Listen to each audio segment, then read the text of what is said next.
Hello everyone, welcome back to my channel লিপাস creation. আশা করছি তোমরা সবাই খুব ভালো আছো আর আমিও খুব ভালো আছি। চলে এসেছি নতুন আরও একটা ভিডিও নিয়ে।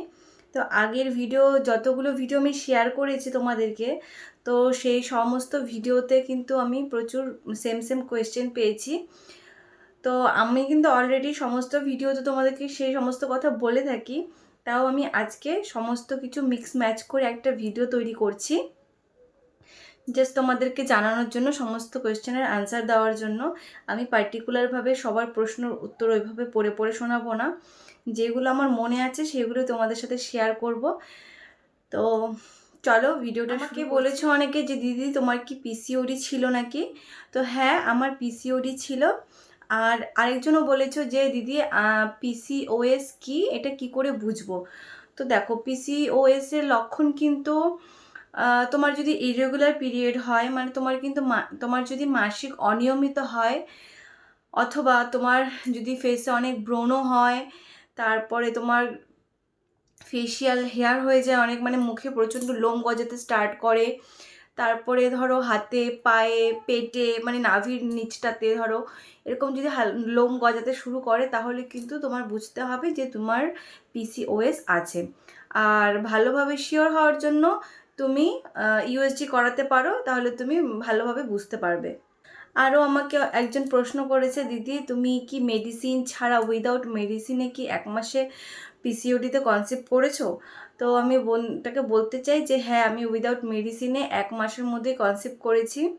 আমি আগে মেডিসিন খেতাম অনেক কনসেপ্ট করার জন্য, কিন্তু আমার পিরিয়ডটা রেগুলার হয়ে গেছিলো ওই মেডিসিনগুলো খেয়ে। তো তারপরে আমি কিছু টিপস ফলো করেছি নিজে নিজে। সেই টিপস ফলো করার পরে 3 বছর পরে ফাইনালি কিন্তু মা হতে চলেছি। আরও কমেন্ট এসছে আমার যে দিদি তুমি কি এইচএসজি টেস্ট করিয়েছো কি না? হ্যাঁ, আমি এইচএসজি টেস্ট করিয়েছি। আর তোমাদেরকে আরেকটা কথা বলতে পারি, এইচএসজি টেস্ট করালে কিন্তু অনেকের প্রেগনেন্সি পজিটিভ আসে। তোমরা যারা যারা এখনও এইচএসজি টেস্টটা করাওনি, মানে যাদেরকে আর কি ডক্টর প্রেসক্রাইব করেছে এইচএসজি টেস্ট করানোর জন্য, তারা কিন্তু লেট করো না, এইচএসজি টেস্টটা করাও। আর এটা কিন্তু পেনফুল টেস্ট একটা না, হালকা পেন হয়, সে পেনটা কিন্তু বেয়ার করার মতনই। আমরা যে মা হতে পারছি না যারা, তাদের কাছে এই পেনটা কিছুই না। সত্যি ট্রাস্ট মি, কিছুই না তাদের কাছে পেনটা। ওই ওই টেস্টটা করার পরে যদি তোমরা মা ডাক শুনতে পারো, তাহলে বলো ওই টেস্টটার থেকে ভালো কিচ্ছু লাইফে নেই। তো আমি এই টেস্টটা করিয়েছিলাম, আমাকে আমার ডক্টর বলেছিল। তার কারণ আছে, কারণ আমার বডিতে এক্সপেরিমেন্ট করা হয়ে গেছিলো অলরেডি। প্রচুর আমি ওষুধ খেয়ে নিয়েছিলাম, অনেক ধরনের ওষুধ বড়ি সমস্ত কিছু ট্রাই করা হয়ে গেছিলো আমার। তারপরেও যখন আসছিল না প্রেগনেন্সি, তখন ডক্টররা ভেবেছিল হয়তো যে আমার টিউব ব্লক আছে কি না। তো জাস্ট সেটা চেক করার জন্য আমাকে কিন্তু ওই টেস্টটা করতে দিয়েছিল। তো যাই হোক, আমার টেস্টের রেজাল্ট কিন্তু ভালো এসেছিলো, আমার দুটো টিউবই ওপেন ছিল। আর ঠাকুরের আশীর্বাদে কিন্তু আমি এইচএসজি টেস্টটা করানোর পরেই কিন্তু কনসিভ করে গেছি। আর যেটা তোমরা বেশিরভাগ সবাই জানতে চাও যে আমি কি কি করেছি, কি কি করে প্রেগনেন্সি এসেছে আমার। তো সত্যি কথা বলতে দেখো, সেমন পৃথিবীতে এখনো পর্যন্ত কিছু তৈরি হয়নি যে জিনিসটা খেলে বা ওই জিনিসটা করলে পরেই আমি সঙ্গে সঙ্গে প্রেগনেন্ট হয়ে যাব। হ্যাঁ, মানে ওই জিনিসটা নেই গো। যদি থাকতো তোমাদেরকে আমি অবশ্যই শেয়ার করতাম, যে জিনিসটা মানে করলে বা খেলে তোমরা খুব তাড়াতাড়ি রেজাল্ট পাবে। তো যাদের পিসিওডি আছে বা পিসিওএস আছে, তারা খুব ইজিলি কিন্তু কনসিভ করতে পারে না, একটু ধৈর্য ধরতে হয়। হ্যাঁ, অনেকের ক্ষেত্রে তাড়াতাড়ি হয়ে যায়, যাদের ভাগ্য খুবই ভালো তাদের ক্ষেত্রে খুব তাড়াতাড়ি চলে আসে। আর যাদের ক্ষেত্রে লাকটা বেশি সাথ দেয় না, তো তাদের ক্ষেত্রে একটু তো ঠাকুর পরীক্ষা নেয়। তো আমার ক্ষেত্রেও নিয়েছিল, আমার প্রচুর টেস্ট নিয়েছিল ঠাকুর। আমি তো প্রেগনেন্সি টেস্ট করারই সুযোগ পাইনি যে আমি 2টো লাইন দেখব। তো প্রতি মাসে আমার পিরিয়ডস হয়ে যেত, খুব হতাশা থাকতাম। তোমরা যেমন এখন আমাকে কমেন্ট করছো, আমিও সেমভাবে সবাইকে কমেন্ট করতাম যে আমার এরকম এরকম হচ্ছে, আমার পিরিয়ডের এত নম্বর দিন বাকি আছে। কিন্তু তারপরে কি হয়, সব নষ্ট হয়ে যায়, পিরিয়ডটা চলে আসে। তো সেজন্য আমি একদমই আশা ছেড়ে দিয়েছিলাম, ওষুধও ছেড়ে দিয়েছিলাম, মানে আমি একদম বলতে গেলে ডিপ্রেশনে চলে গেছিলাম, খুবই ডিপ্রেশনে চলে গেছিলাম। আমাকে শক্তি দেওয়ার মতন শুধু আমার হাজবেন্ডই ছিল পাশে, কারণ তার সাথে আমি আমার সমস্ত কথা শেয়ার করতে পারতাম না, ফ্যামিলি মেম্বারের সাথে শেয়ার করতে পারতাম। আমি আমার মায়ের সাথে শেয়ার করতাম, কিন্তু মা তো আমার সাথে ফিজিক্যালি থাকতো না, মেন্টালি মা ফোনে সাপোর্ট করতো, কিন্তু আমার বর আমার সাথে থাকতো, আমাকে মেন্টালি সাপোর্ট করতো, ফিজিক্যালি সাপোর্ট করতো। তো সেই জন্য কিন্তু আমি জিনিসটাকে ওভারকাম করতে পেরেছি। আর সবসময় ও আমাকে পজিটিভ রাখার চেষ্টা করতো। এর জন্য আমাকে একটু বাইরেও নিয়ে গেছিলো ঘোরাতে, মানে একটু হাওয়া বদল বলে না, তো ওর জন্য। আর মন চাইছিল অনেক দিন থেকে যে আমরা বৃন্দাবনে যাব, ঠাকুরের কাছে যাব। তো সেই মাসেই আমরা বৃন্দাবনে যাই। তো বৃন্দাবনে গিয়ে আমার কিন্তু ওখানটাতে তোমার সমস্ত ঠাকুর মন্দির দর্শন করি, বাঁকে বিহারী মন্দিরে যাই। যাই না কেউ বিশ্বাস করবে কিনা, কিন্তু ভগবান সত্যি আছে জানো। ভগবান, তুমি যদি মন থেকে কিছু চাও, আর বিশ্বাসের উপর কিচ্ছু নেই, আর ভালোবাসার উপরে কিছু নেই। ভালোবাসা হচ্ছে সব থেকে বড় মন্ত্র, আর বিশ্বাস, এই দুটো জিনিস যদি তুমি থাকে তোমার মনের মধ্যে, তাহলে তুমি লাইফে যে কোনো কিছু অ্যাচিভ করতে পারবে, যে কোনো কিছু। তো আমার মধ্যে বিশ্বাস ছিল আর ভালোবাসা ছিল ঠাকুরের প্রতি প্রচুর। আমি জানি আমাকে গোবিন্দ কোনোদিনও ফেরাবে না। আমি বাড়িতে সবসময় গোবিন্দকে ডাকতাম। হয়তো গোবিন্দর ইচ্ছে ছিল আমাকে ওইখানটাতে নিয়ে গিয়ে আমাকে পুরো শুদ্ধ করে তারপরে হয়তো আমাকে ভালো খবরটা দেবে। তো আমি ওখানটাতে যাই, গিয়ে মানে ওখানটাতে গিয়ে কি বলবো, সমস্ত মন্দির টন্দির দর্শন করি। 7-8 দিন ছিলাম আমি ওখানটাতে 7-8 দিন থাকার পরে যখন বাড়ি আসি, বাড়ি আসার পরে আমি পুজো শুরু হয়ে গেছিলো তখন। তো পুজো টুজো চলে গেছে, তারপরে কিন্তু আমি ভালো একটা খবর পেয়েছি, মানে ওই 1 মাসের মধ্যে। ওই মাসটাতে আমি কোনো মেডিসিনও নিইনি, কোনো সেকেন্ড অপশন নিয়েছি যে কোনো ডক্টরের কাছে যাব। আমার মাইন্ড পুরো সেট ছিল যে আমি আর কোনো ডক্টরের কাছেই যাব না, যা হবে দেখা যাবে, ভগবান আমার জন্য যা লিখেছে তাই হবে। আমি পুরো ভেঙে পড়েছিলাম সত্যি কথা বলতে। আমি কখনো ভাবতেই পারিনি যে আমার সাথেও এরকম একটা মিরাক্কেল ঘটবে। তো সেটা একটা অনেক বড় স্টোরি। আমি ওই মাসে আমার সাথে কি হয়েছে না হয়েছে, দেখো আমি তো এক্সারসাইজ করেছি, যে জিনিসগুলো করেছি, টিপস ফলো করেছি, ওটা তো আছেই বলো, ওটা তো একটা পার্ট একটা লাইফের, যে আমি জিনিসগুলো করেছি। তাছাড়াও যে আরেকটা আছে জিনিস, যেটাকে তোমরা অলৌকিক বলতে পারো বা মিরাক্কেল বলতে পারো, ওই জিনিসটাও কিন্তু আমার সাথে ঘটেছে। ওটা তোমাদের সাথে শেয়ার করা হয়নি। ওটা আমার পুরোপুরি আমার ভগবানের প্রতি যেটা আমার শ্রদ্ধা বিশ্বাস তার জন্য হয়েছে। তো ওই জিনিসটা আমি এখনো তোমাদের সাথে শেয়ার করিনি।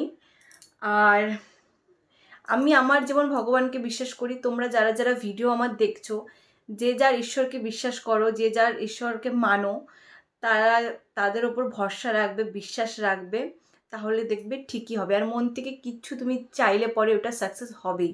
আমি ওখানটাতে যাওয়ার পরে আমি সবসময় প্রতিটা মন্দিরে সেম জিনিস চেয়েছি, মন থেকে প্রার্থনা করেছি। তো দেখো ঠাকুর কিন্তু আমাকে ফেরায়নি, আমার কিন্তু রাধা মাধব আমাকে দিয়েছে। আর বলে না রাধারানীর খুব করুণার শরীর, খুব মানে কৃপা করে মানুষকে সত্যি। আমি এটা যদি আমার সাথে না হতো তাহলে আমি মানে বিশ্বাসই করতাম না যে ভগবান বলে আছে। এমনি তো জানি যে ভগবানের প্রতি বিশ্বাস ছিল, কিন্তু একটা সময় হয় না যে ভগবান এত চাই তোমার কাছ থেকে, তাও তুমি কেন আমাকে এরকম করছো, কেন আমাকে কষ্ট দিচ্ছ। তো তখন ঠাকুরের প্রতি কিন্তু বিশ্বাসটা একটু হলেও নড়বড় হয়। কিন্তু যাই হোক, আমি খুব মনে আশা নিয়ে ভগবানের কাছে একদম খালি হাতে গেছিলাম। তো ওখানেও একটা বড় একটা সমস্ত কিছু মানে ওই মাসটাতে আমার সাথে একদম মিরাক্কেলের মতন হয়েছে। ওই বাড়িতে আসার পরেও আমার সাথে যা যা ঘটনা ঘটেছে আর কি, সমস্ত কিছু একদম ডিফারেন্টভাবে হয়েছিল। তো ঠাকুর সমস্ত কিছুর দিকে আমাকে সাইন দিচ্ছিল যে না, এই মাসে হয়তো আমি ভালো খবর পেতে চলেছি। দেখো আমি কিন্তু ডক্টরও দেখাইনি, এত মেডিসিন খেয়েছি, এত ডক্টর দেখিয়েছি, আমার কিছুতেই কিছু হয়নি। তো আমার ওই মাসটাতে হলো যে মাসে আমি ওষুধও খাইনি, প্লাস আমি রাধা মাধবের কাছেও গেলাম, বাড়িতেও আসলাম, বাড়িতে এসে আমি এক্সারসাইজ করলাম, তারপরে মনে জোর পেলাম, তারপরে আমি কন্টিনিউ মন্ত্র জপ করা শুরু করলাম। সেজন্য কিন্তু হয়তো আমার বিশ্বাস ওর জন্য এসেছে, বা হয়তো আমার সময়টা তখন ছিল, আমার ভাগ্যে হয়তো ওই টাইমটাতেই লেখা ছিল যে আমি হয়তো ভালো কিছু খবর পেতে চলেছি।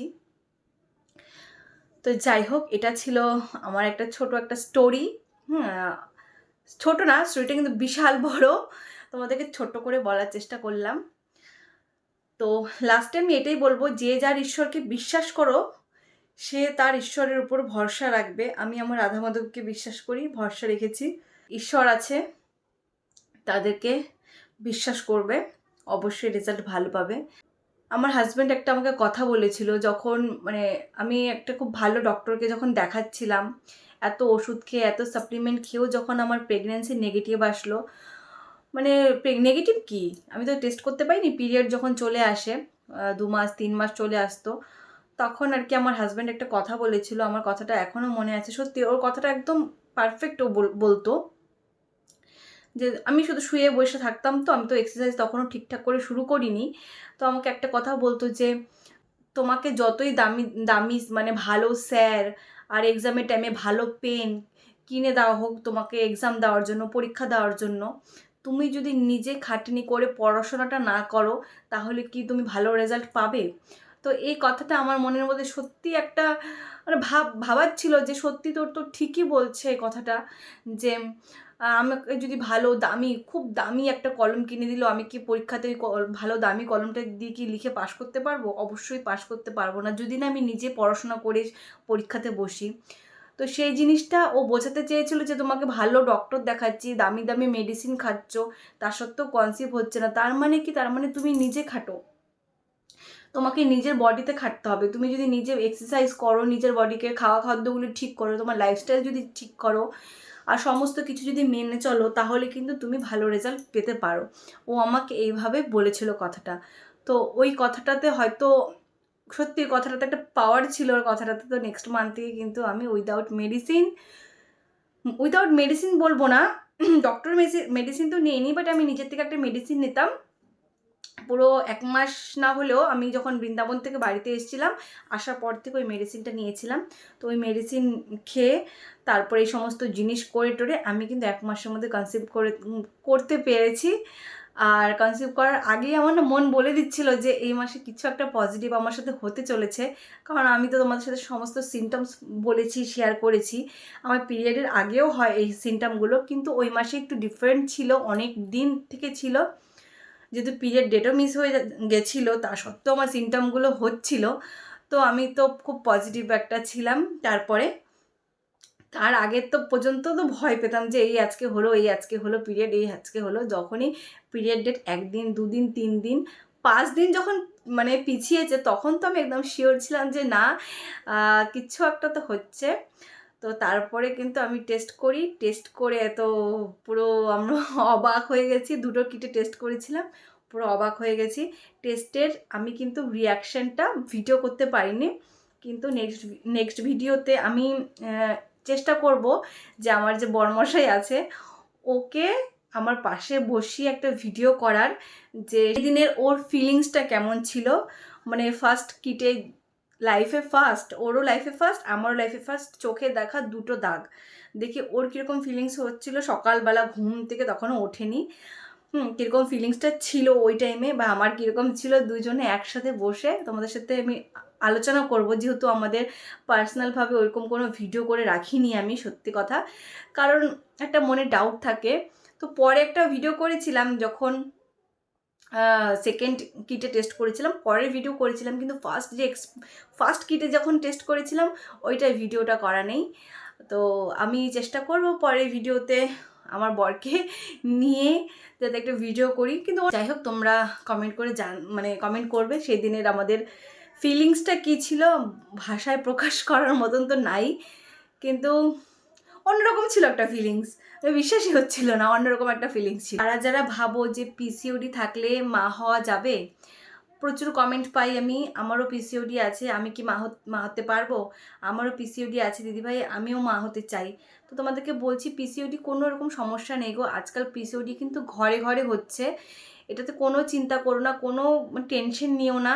এটা যদি সঠিক সময় তোমরা যদি বুঝতে পারো, সঠিক সময় যদি ধরা পড়ে, ট্রিটমেন্ট নাও, আর প্রেগনেন্সির জন্য ট্রাই করার সময় যদি ঠিকঠাক জিনিস ফলো করে করে তোমরা ট্রাই করো, সমস্ত রিপোর্ট নর্মাল করে, তাহলে কিন্তু তোমাদের কনসেপ্ট করতে বেশি টাইম লাগবে না। গেছে আজকের ভিডিওটা এইটুকুই, দেখা হচ্ছে পরের ভিডিওতে। তো সবাইকে টাটা।